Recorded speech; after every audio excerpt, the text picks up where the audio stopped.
Hello everyone, and welcome to the most level design game dev podcast in the world, House of Games. I'm your co-host Rune, and today I'm joined by my host, whose name does not roll off your tongue at all when speaking English. Your parents should have thought about that. It's you, Otto!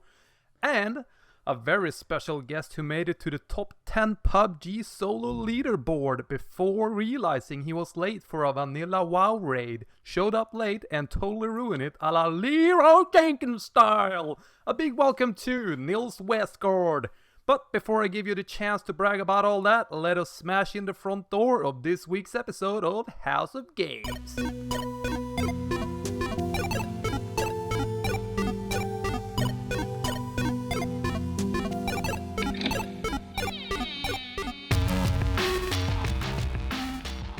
Welcome everyone to this episode of House of Games, and as always with me I have Rune, my co-host, and we also have a special guest, and this time it's Nils from Semble. First of all, do you want to introduce yourself and tell us more about what you do? Sure. Well, thank you for having me, first of all. So my name is Nils Westgårdh, and I am 34 years old. I feel like I'm getting up there. Definitely feel it in my back today. But yeah, I am the CEO and one of the co-founders of Semble. And Semble is a new company that we started about a year ago now. And we're trying to build LinkedIn for the game industry. Before I did that, I lived in San Francisco for 10 years and worked in advertising, marketing, design. Kind of threaded it towards the end. And I saw an opportunity when the pandemic hit to switch gears and get into the game industry. So yeah, that's kind of the very short story of my life and career, I guess. Cool. And marketing in San Francisco, that sounds kind of advanced. Do you want to tell us more about that? Yeah. What was that all about? I grew up in Gothenburg, and when I was 22, I moved to San Francisco to study advertising. And I did that for 3 years. And then after that, I kind of just got stuck there for better or worse. It was a lot of fun. I worked in an advertising agency that was kind of focused on interactive experiences and online kind of stunts and that sort of thing. So not like TV commercials. And I got to work on all kinds of big brands, both exciting ones and not so exciting ones. Everything from like Visa cards and Levi's jeans to Nvidia and Activision Blizzard. So that's kind of where I started out in my career. And as a gamer, it was a lot of fun working with Call of Duty and Destiny and Nvidia as well. So yeah, that's kind of where I started in San Francisco. And then I went on to Lyft, which is Uber's competitor in North America. So a ride-sharing service. And I was there for 3 years. And when the pandemic struck, in America, there was a lot of shutdowns, right? So you weren't supposed to be near strangers. So riding in a car with a stranger was not really a thing that people did anymore. And so Right. I woke up one morning and me and 1,200 people had been let go, which was interesting. But yeah, I mean, I saw it as an opportunity to kind of start something new. And I'd been thinking about moving into the game industry and trying that out for a couple of years. But since I was comfortable in my job, I really never, took that chance. But, here I was, and I kind of came back to Sweden and started studying at Uppsala University, campus Visby. And that's kind of where all this started. And now I'm building a platform for game developers so that I can help people with the things that I struggled with when I was trying to start in that kind of career. Cool. So this Assemble, that's, I suppose, international audience. I mean, it's for everyone around the world, right? Mm-hmm. Well, it's open for anyone, anywhere to sign up, and it's very much geared only towards the game industry, or rather game development. So even for hobbyists or students, all the way to veterans and AAA studios, that is the idea. It's a home for anyone interested or working in game development. We're primarily focused on Sweden and the Nordics right now. We launched 10 months ago, and currently there's 1,200 people or so on Semble. Most of them are still in Sweden, but we have some users in all corners of the world. There's one person in Peru that we saw had an all Spanish profile, so I hope they get something out of it. But currently, it's really very focused on Sweden at the moment. So I went through the website, read about it. It was a lot of fancy words that I didn't quite understand. So I'm the idiot on this podcast, but I sort of understood what it was all about. How would you differentiate it from, for example, Fiverr or freelancer.com, I think it's called? Because I actually hired someone in the past from one of these websites. But is this like you hire them as like full-time, or is it, why is it different from those places? Yeah, and that's not a stupid question. So currently we're not really focused on freelancers per se. Rather, we're building a kind of professional career community platform for game developers. So that could mean anyone who's anything from a student to a freelancer, like you mentioned, or somebody who's working full-time but looking for another job, or a studio looking to hire somebody for a full-time position. So the closest thing to what we're building, or closest analogy, is, I guess, LinkedIn, but we're solely focused on the game industry. That's really cool. We have plans on building something more akin to what you would find on like Fiverr, for example, shorter freelance gigs as well, but that's further down our roadmap. But essentially, we want to be a kind of companion to your game development career, no matter what stage you're in or what kind of level you're at, so to speak. I like this idea, like, because in Umeå right now, there's talks about making this house of game, which is how this podcast sort of started and all that. And I believe that one of the ideas was that you would have all the game companies under one roof, very few of them at the moment in Umeå. And then I remember someone said sort of like, well, imagine that you work for Turborilla and you work as an animator, and then I need an animator. Then that person is literally in the same room or the same house and can come down and help me. Yeah. This sounds like that, but way bigger, of course, and you can probably work from home, and it also give opportunities to get a gig somewhere else and move there. So that's really cool. And I like that sort of that you focus only on the games, because that's the problem I found when I tried to find a freelancer to help me with it was coding when I started out making games, and it was just like, I remember hiring someone and I asked him to do this function. He did it, and it was, he did it, but it was just so poorly implemented, and I couldn't really say like, well, I'm not going to pay you because this is not what I wanted. But so you could sort of tell that he wasn't a gamer. He was just a programmer and not really into games. So he did what I asked him to, and that's fair game. But this Semble, that's specifically for gamers. So I can imagine if I were to hire someone for a shorter gig or whatever, it feels like that person probably knows what it is I'm asking for, because it's very gaming focused. So I think the quality will be way better from a place like Semble. Yeah, I hope so. The plan for Semble is that it will be, like I said, a companion for your gaming career throughout it, every step of the way. So at some points you might need assistance from another person who's more experienced in a certain thing. Maybe then you could find them there. Maybe you're a student who's just looking to work with somebody else. You could find people on Semble as well. Or you're, a studio looking to hire someone, then you can find people there as well. But we're also adding other features like events, and you can build a portfolio and have a blog and things today. But like I said earlier, we're only like 10 months into it, so we have an ambitious plan, but we're a small team and trying to build as fast as we can. So, yep. The blog thing is interesting. We talked, or Odo mentioned many times, this rubber duck theory, whatever you said before, Odo. I remember what you said ish, but not the exact words. But I told Odo I'm going to start with a blog as well. Maybe I should try to put that on Semble for funsies to support the project there, because that would be cool. Yeah, that would be cool. Yeah. We have a couple of people that have posted like long form blogs breaking down their expertise and kind of approach to how they've done their work, which I think is a really good thing for people coming into game development too, and learning more about different crafts and maybe furthering their skill set by learning from others. And that's something that we want to build on long term as well.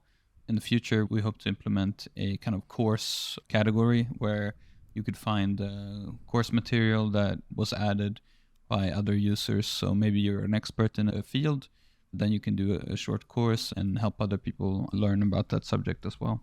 So this kind of knowledge sharing and helping each other out, I think, is only amplified because of our focus only on game development. You know, if it was another site like Fiverr you mentioned, there's also Udemy for courses and of course LinkedIn for your career. But those are broad, you know, they need to work for a lot of different industries. In a sense, they kind of get muddled, the content gets mixed up, and also they can't go as deep on any given vertical as we're hoping to be able to do with Semble.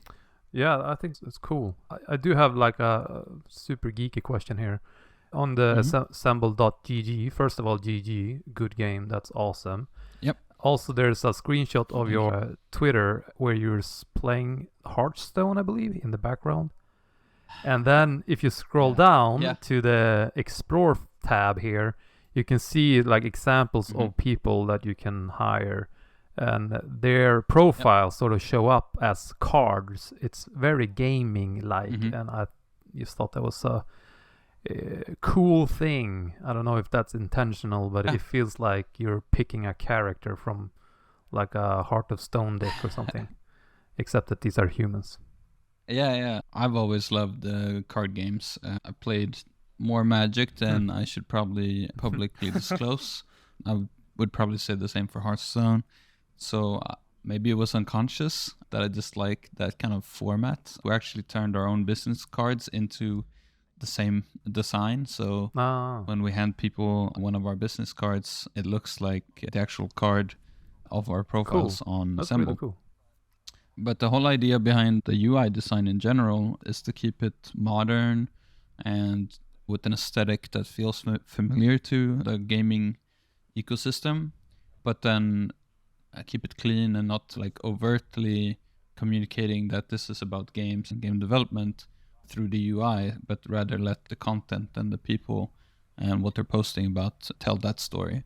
So we don't have like 8-bit characters, saying very clearly that this is about game development. So the UI is clean, and then the content is what tells people that this is about game development.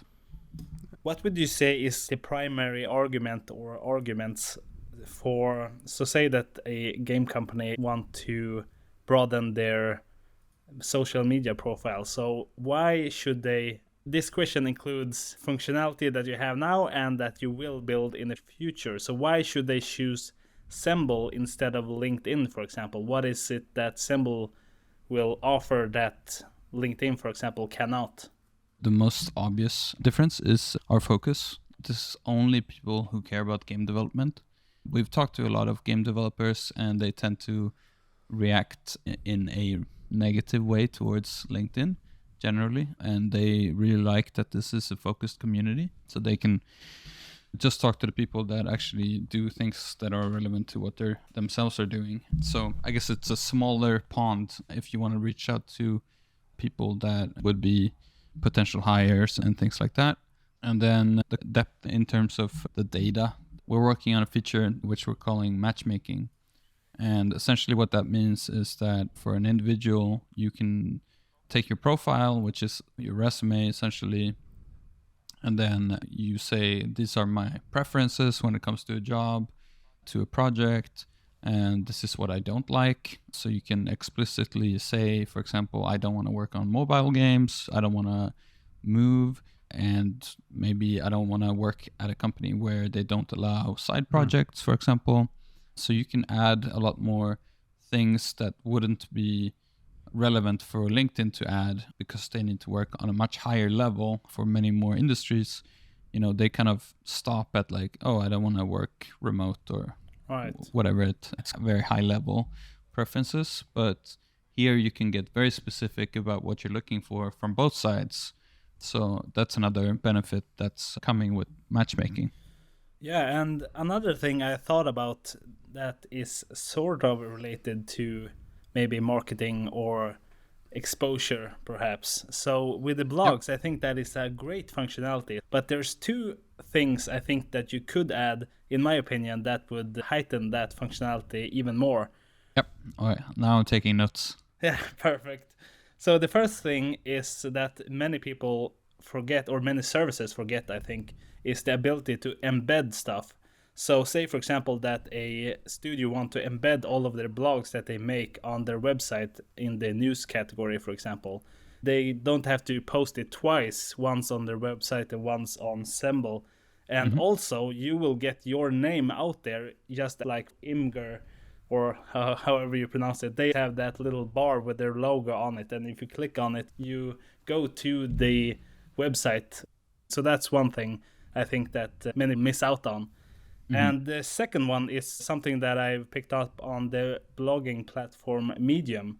So on there, you can have something called a publication, which basically means imagine it as a playlist, but for blogs. So you can submit a blog as yourself or as part of a publication. Yep. So say, for example, the New York Times. But in this case, it would be, instead of just posting for yourself, you post as a representative of this game studio, for example. And then what that does is that you can have a separate page for the collection or the studio, and then they could just embed that page on their own website, for example. So then they would aggregate everything that is made from their company, and it gives them more exposure. And when you go to their website, you would be able to see that this company here, it's really happening. You know, people are posting stuff and they know what they're doing and all of it, for example. So those are just two things that I thought of just now. Well, thank you. And if you have any more ideas, feel free to let us know. Like I said, we're 10 months into it and we're a small team, so any feedback is much appreciated, because without it, we're guessing at best, and that's not really a good strategy for product development. So we really appreciate everyone who's been giving us feedback so far, and everyone who will in the future as well. Just yesterday, I met with some students, and it's funny, you know, we have a feature, basically just to kind of give you context, the profiles on Semble combine a LinkedIn looking profile, which is essentially your resume, with the portfolio. So you have both your portfolio and your resume in one place on your profile. And then on the portfolio feature, there's another feature called adding collaborators. So you can invite people, and then if you're multiple people, let's say on a student project, instead of each of you having to make your own portfolio update, you can just join one project and then it will automatically sync to all of your profiles. One of the students asked yesterday about this collaborator thing. I used it, but I don't know if it worked for me. Is that supposed to be that way? Is it supposed to not update? And we were like, no, we're just supposed to all have it. But if nobody tells us these things because we're so early, it's really hard for us to find out. So we really appreciate when people let us know that things are broken, or that there's an idea that they may have, or feedback about the existing product experience. Appreciate that a lot. I really love every time when people who make a service or product are open to feedback and want to be close to their audience. I think that is always something admirable and something that there's a lot of things to be gained for both sides. Yeah, I love meeting people in person, and if they've either used Semble before or maybe their friend told them about it. Just one thing is like hearing somebody explain to somebody else what Semble is super interesting to us, because we have our idea, but it might be very different for somebody else. And at the end of the day, the only thing that really matters is the people that use the product, what they think of it and how they use it. So that's the reason why we also host monthly meetups in Stockholm. It's a great place to meet the community, have a lot of fun, make new friends, but also for us to ask questions and show what we've been up to and get some feedback in person. So yeah, that's really valuable. Have you done anything in the games industry except for Semble? It could be anything from game jams to some project of your own or anything like that. Yeah, so I can tell you a little bit about like how Semble started, because it does encompass that as well. So I was in San Francisco, right, for 10 years, and I've always been a gamer ever since like the first Game Boy. Outside of like poking around with Warcraft 2 level editor and things like that. Never actually made anything outside of drawing characters and things that I liked. But then I started joining a modding community for Counter-Strike Global Offensive, and I made 2 really terrible maps, but I was super excited about it, and it was just fun being in that community and getting people to play test your level and things like that. So I was really hooked, and when I came back from San Francisco, I started studying at Uppsala University. But the thing was, this was during the middle of the pandemic, and it was in the middle of the winter as well. I was in the master's program, which had mostly international students, and basically I think 3 people or something like that had actually moved to Visby, myself included. So there was nobody around, and I was learning Unity, C# and Blender kind of all on my own.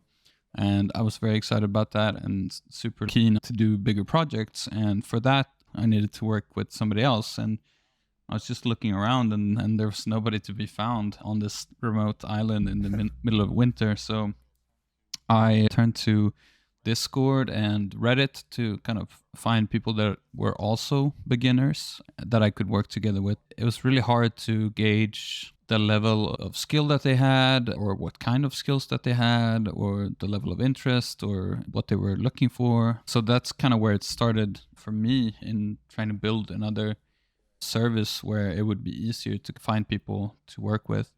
Fast forward maybe like 10 months, I met my co-founder, Alexander, and he had worked in the game industry before. He worked at Stunlock Studios in Skövde for a couple of years. And then he worked in some gaming startups here in Stockholm. But he actually had another problem, which was, we realized later, was similar. He was looking for a job, and he didn't find a place that had all the gaming jobs listed in one place. So he built his own, which is called Sweden Game Jobs. So he basically built that to solve his own problem in finding his next job. When we met, we realized we actually were kind of tackling the same problem, just from very different ends. It all boils down to finding the right kind of career opportunity for you, no matter, where you're at in your career. So for me as a beginner, the right opportunity at the time was finding somebody to work with. But for him, who had been in the industry for a while, it was about finding the right job. Essentially, it's kind of the same problem. And that's what we built Semble on. I did try to become a game developer, ended up just building a platform and community for game developers instead. So I hope that I can kind of vicariously make games through other people's ambitions of making games, or at least feel like I've contributed in that way. Interesting. I was actually about to ask if you wanted to make games as well, or how you ended up here. So that was, I guess that answered the question. But would you be interested though to make game, like actually make them at some point? Yeah. I'm still very interested in it, and it's definitely like, I think until I die, if I don't make a game, it's just gonna like eat away at the back of my mind. So I have a lot of game ideas, and now I have way less time than I did when I was studying. But I would love to get to a point where maybe I can join a game jam and get into it that way. That is actually something that we've been talking about, both in putting on our own game jam and also in joining a game jam as a team. And also, we recently added events to Semble. So we have a very basic event system where you can host an event and find other events. That's one thing that we feel can really differentiate as opposed to, Facebook events or LinkedIn events or Eventbrite or Meetup.com. Because we can add a lot of functionality that is textually relevant to different types of game development related events. So, for example, a game jam, if you were to host one Semble in the future, you might be able to then also have a feature that automatically pairs people up that don't have a team. You can find the team. It's right there. And for like a portfolio review, you could imagine that you pair people up as well. And those level of depth is not something that you would find on a more kind of generic platform that is supposed to work for every type of event. Yeah, you seem very passionate about games. Hopefully you can get a job. If only there was a website where you can put up a profile. Yeah, so if anybody knows of a website where you could build a profile and resume and then a portfolio and find a job, just let me know. I actually see on the website Shark Mob. Yep. It seems to be from London, United Kingdoms. So it's not just... I have an office in Malmö as well. Okay. They're looking for a producer. Maybe I should apply. Yeah. I have experience with 2D anime titty games and... it says 2 to 5 years. Fucking hell, imagine if I walk in there as a producer. Well, But they seem to make cool games though. yeah, dream big, Well, I was just gonna say that your story is an epic success story of feature creep. You wanted to make games, so you made a platform to network with other creators first. Yeah, if I ever make a game, it will be the most feature creeped game ever made. Yeah. Another thing I thought of that we actually talked about a couple of episodes back when we talked to Jenny at Game Boost. So something that the both of us, I think, would want is if there was something like Fiverr or freelancer.com, except you could opt to not have money to trade with, but instead hours. So say, for example, that you are an indie developer, you are very good at programming and you're good at graphics, but you need someone to do the music for your game. And then you have someone else who is very good at, for example, graphics and music, but they suck at programming. And then you could just swap hours. So if you do 5 hours here, I can do 5 hours for you there. And because a lot of small people like myself, we don't have like a budget for our games, but there still is maybe some idea there that could be something in the future. I would love to have such a feature. Yeah, I think that's a really fun idea and one that I hadn't thought about before. But in our roadmap, like I said earlier, we're planning on adding a courses section, but then also like a gig marketplace, so like a Fiverr equivalent of sorts, but only for game development related tasks. And so that can definitely be something, because our philosophy is that Semble needs to work for every level of game development, so that even if you're just getting started as maybe a hobbyist or a student and you don't have a big budget, you should still be able to build a portfolio and your resume and join events, look for jobs, and maybe trade services. I think that would be a cool idea as well. So thank you. I'll add that to the list. Here's something else, though, I thought of. I don't know if this is related to Semble specifically, but something that I would want to see in the future of the game industry. So, for example, when a new movie is released, there is always this great premiere, and people go to the red carpet, and there's this big event, and it's on cinema and stuff. But what happens when a new game is released? People buy it and they play it and they maybe talk about it online and stuff, but there is no, like in reality, you wouldn't be able to tell that a game is released in the same way that, if, for example, a movie is released. So imagine if there was something similar. You would have, this is maybe hard to do for an indie developer, but still, you would have something in the real world that celebrates that this game is done.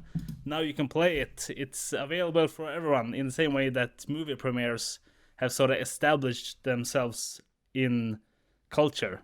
Yeah, I think that would be cool, but it's a problem that I'll let somebody else try to tackle.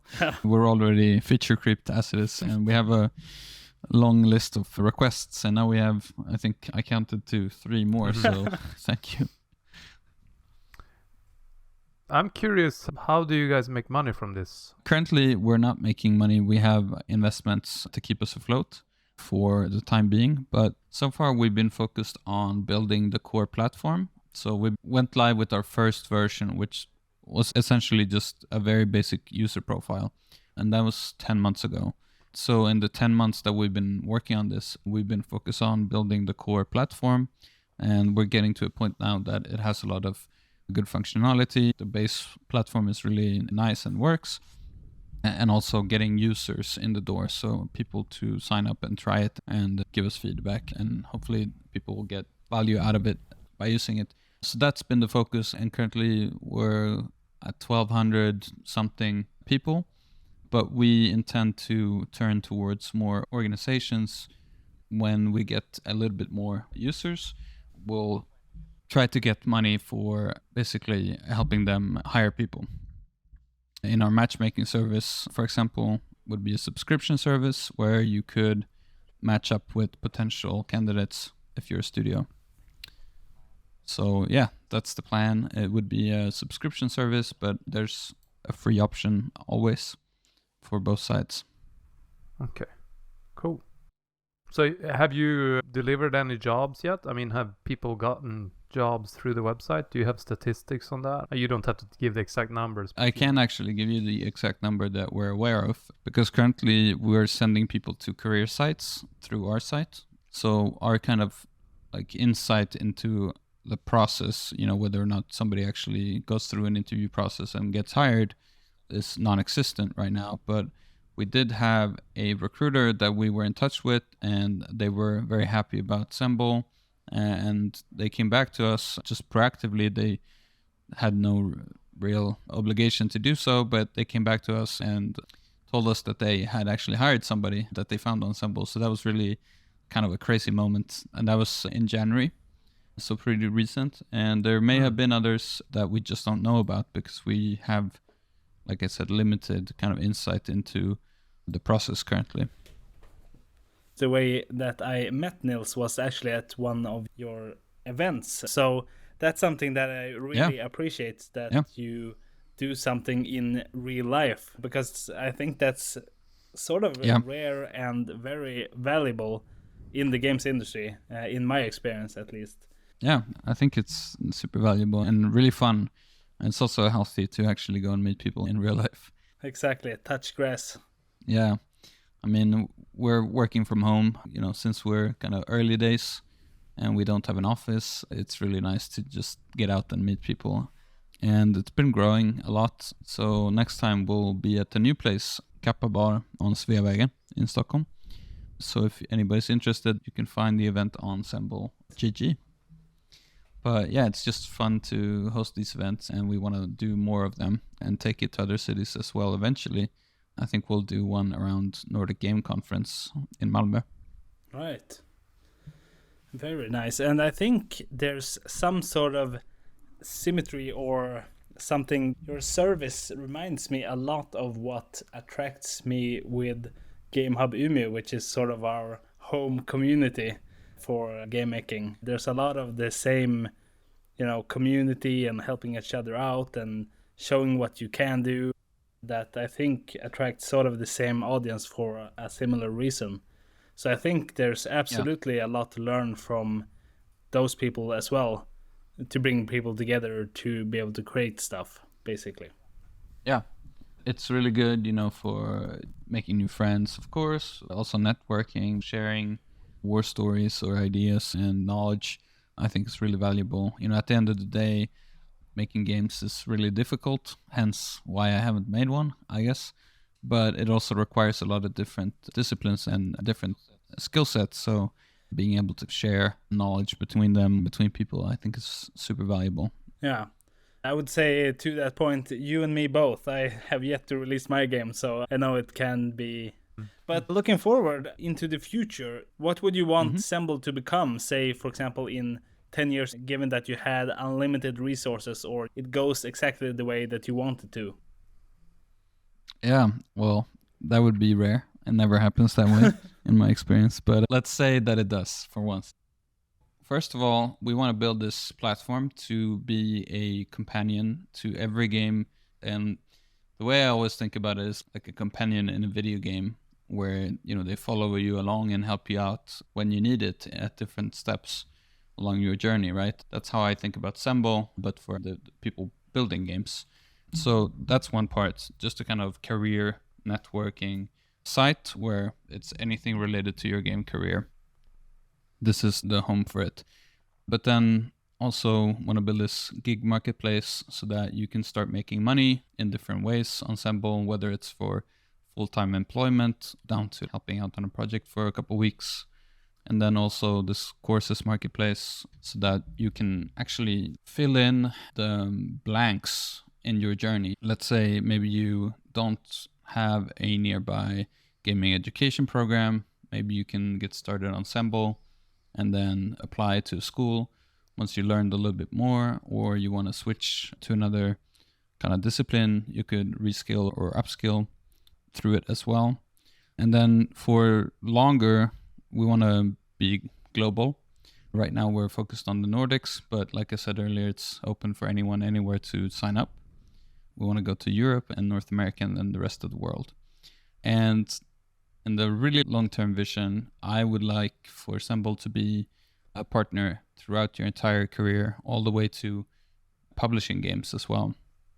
So a kind of indie publisher would be really awesome to support people that have a dream and might not find that support somewhere else. We can hopefully be that kind of partner for you. But yeah, that's the long-term vision, helping people realize their game making dreams. Yeah. And something else to sort of switch gears and jump back to the beginning of the episode. Yeah, back to reality.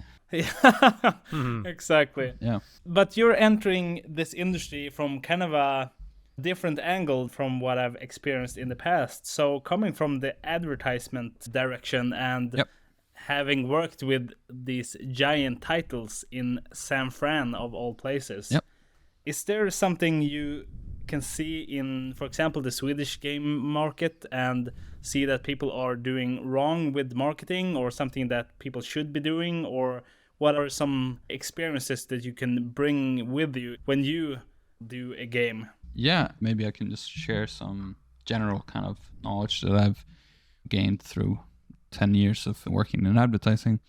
But first of all, I kind of left advertising because I was fed up with it.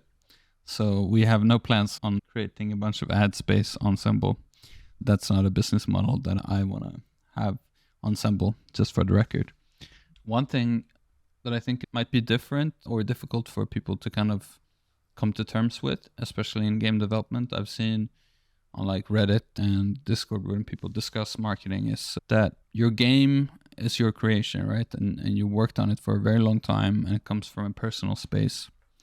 It may be a hard pill to swallow, but you're probably like the person who cares the most, and you might be, until people get to know about it, the only one who cares if you're a small team. So you just have to remove that kind of ego part from the process and just realize that people are probably going to see your ad or whatever it is you do to market your game in just a few seconds. So you need to like convey quickly what is the gist of your game, what is the essence of it. It might be hard to kind of get to this space because you have so much love for this game and so much knowledge about it that you kind of want to tell everyone all the amazing things about your game. But I would just try to boil it down to like, what is the one thing that I should care about as somebody who's never seen your game and will probably see like 100 ads today? Like, what is the one thing that you can tell me in 3 seconds or show me? And that's a really difficult kind of skill, honestly, to tune. It is learnable, but it really boils down to removing ego and just boiling it down to its core. So hopefully that's helpful for people, because it's really an uncomfortable process, especially if it's your personal project. My last couple of trailers, I tried to, because when you release games on Switch, for example, you have to have that sort of age restriction thing, and then it's a Switch thingy, and then I just tend to go straight into action to, because I read somewhere that like now our attention span is only like 8 seconds. Yeah, and I would say that it's probably lower now because of TikTok.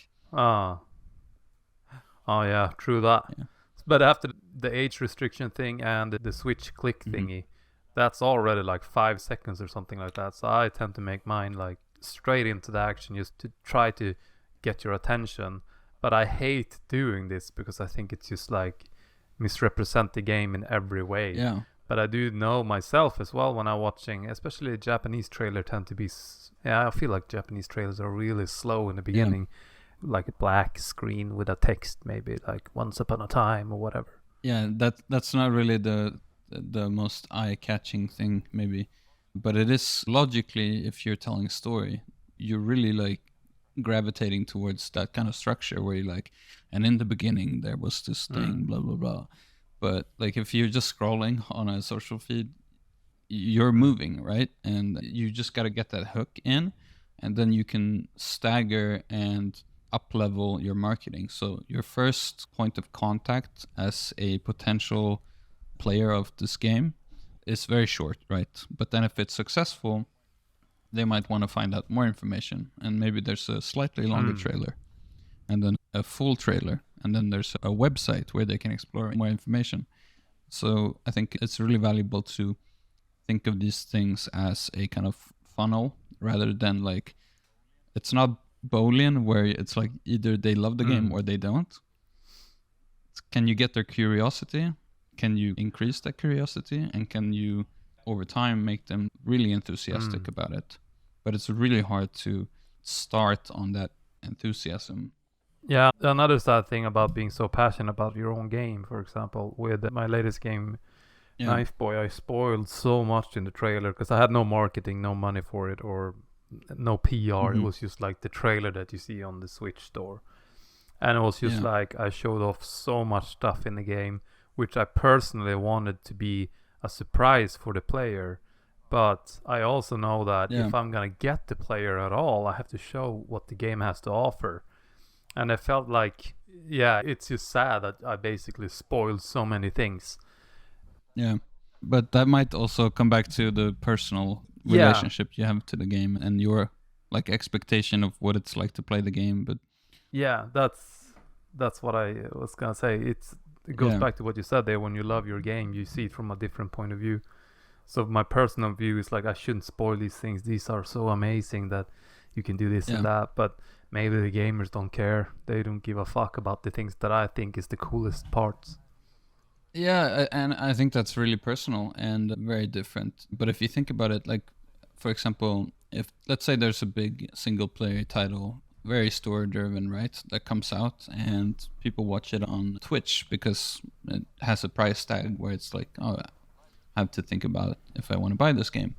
And then you watch maybe your favorite streamer play it for an hour or two, and then you're like, oh, I'm really hooked. But then I quit watching because now I'm like, okay, I know I'm gonna buy this now. Even though I know a bit of the story, I want to like find out the rest for myself. So we just live in this like age of transparency in terms of content. So you kind of just have to some extent at least accept that and then use it to your advantage, where you're just like revealing just enough for them to be curious and start playing it, and then they want to kind of find out the rest themselves. It's almost like demos of games where you might play through one level, but then there's 9 more levels. So the same kind of thinking you can approach your content marketing with. Just one last thing that I've seen that personally has worked on me. If you're a smaller developer or a smaller development team, posting regular updates of like just a short GIF or a video of some piece from your game. Maybe it's just like a new mechanic that you're trying out or have created or things like that. It's almost like early access, but just getting not actually to play it, but to follow the journey. And I bought a lot of games that I've followed on Twitter or Reddit or wherever, and I see every few months that they post something, and then when it finally comes out, I'm there because I've seen that kind of behind the scenes experience and gotten like the teaser out of that, and then I'm curious enough to actually go and buy it. So that's worked for me. I was gonna say with demos, I remember playing Uncharted 1 back in the day. It had a demo on PlayStation 3 and I thought it was garbage. So demos can definitely backfire, but I don't know if I'm in a minority here, but I didn't like it at all. And then I picked it up eventually when it was like super discounted, and it became one of my favorite franchises during PlayStation 3 and 4. Yeah, and I didn't mean to release a demo necessarily, but rather like the concept of a demo, but for your marketing. So you give people a slice of what you're building or taste for it, right? And then once they've seen it a little bit and they're curious. Yeah, like I said, I'm gonna try to start making blogs and stuff like Odo, and we have another guest who's gonna come on the show who also makes blogs. Yeah. He has like a lot of followings on his blogs, so it's definitely something that seems to work. And like you said, you also like to check out people, the process while they're making the game. So that's something I was thinking about doing now this time around. It's just that I hate the PR stuff. I think it's so boring to make these videos and all that. I just want to make the game. Yeah, and I think a lot of game developers feel the same. So you're definitely not like the odd one out. Yeah. And it is a craft that's difficult and might be uncomfortable to learn. One thing I noticed though when I scroll through my phone, there are these games, sort of puzzle games. It's some guy and then there's a dragon and he end up in the belly and you're supposed to pull some swords left and right to make the coins fall down, and there's a beast there, whatever. And he always screw up. So I'm sitting there watching this ad like, for fuck's sake, come on, not that sword, you fucking idiot. And then I want to download a game just because I get angry at whatever moron is playing the game. But then I'm like, that's probably how they get you, because they play like a fucking noob, and then people like me is like, oh, these idiots, I'm gonna show them. Yeah, they've really targeted the backseat gamers. Yeah, so I was thinking about that too in my game, because you can sort of date people in the game. So I was thinking, if I had like 3 options, let's say you talk to a guy or a girl and she's like, hey, you want to meet up on Friday? And then you have 3 options. One is yeah, and one is like, fuck you, or whatever. And then you don't show what happens when you press the button. So then maybe the person watching is like, I don't wonder what happens if you press fuck you or whatever. So it's sort of like tease them like that, the same way I get teased when these puzzle people play like shit. But I think it's supposed to be like that, because it definitely hooks me. Now, mobile games are garbage anyway, because they're just full of ads, so you can't play them, in my opinion. But I have downloaded games in the past when they play like garbage, and then I'm like, oh, I'm gonna download this and play it. And then you play one level, and then there's this annoying ads, and then I just uninstall the app altogether. Yeah, there's definitely many approaches to marketing, but I think the one that I always recommend is just being honest and just showing what is the fun thing about this thing, or why should I care? If you just think about, like, walk up to somebody on the street, they have 3 seconds of your time. Why should they care about what you're doing?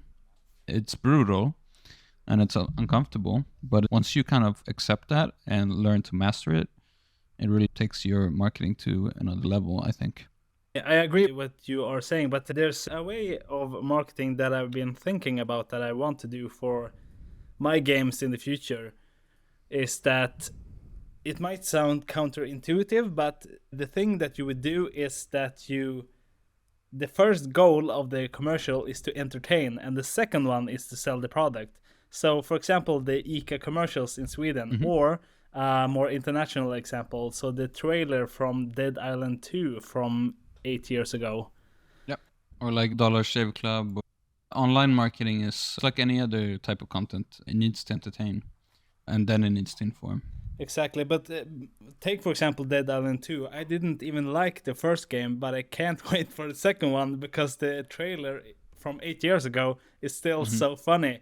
Like, there's a jogger who is listening to music, and in the background the world is ending, and he doesn't realize it because he's still listening to music, and then slowly becomes zombie, and then at the end there's somebody who drives him over and cuts his legs off with the car, and then he takes the leg stumps with the shoes on, because the shoes are still nice, so he takes those off, and it's sort of funny. And my theory is that stays in your memory a lot longer than seeing gameplay, for example, because you've seen gameplay in trailers before. But if something is scary or funny, or there's like a 2-second video of a dog in the game who looks sad or something, then you have an emotional connection to it, which will last a lot longer than anything else you can do, is my theory.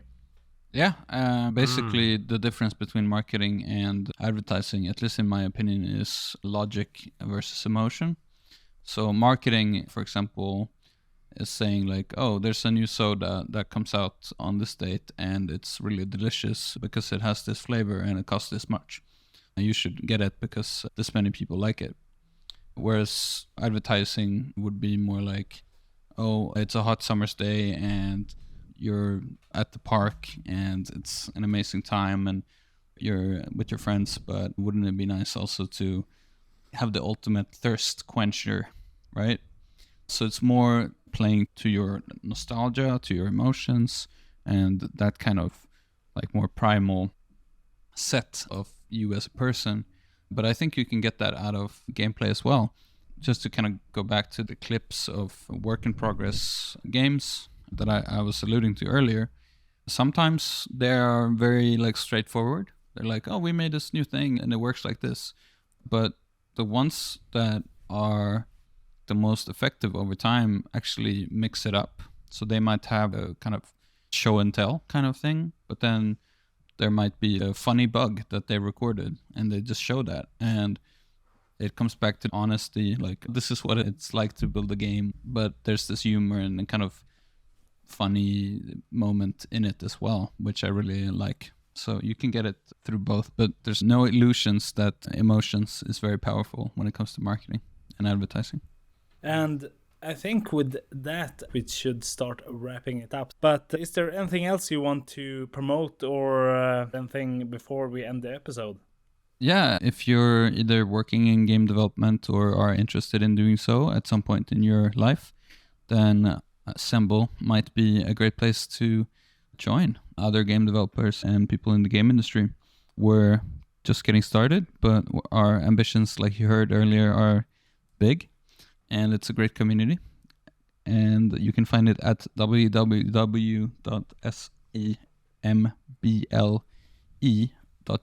semble.gg. And we also have an upcoming event, a meetup here in Stockholm. So if you want to join that, you can find it on Semble as well. But yeah, that's my plug, my marketing for the day. Cool. Perfect.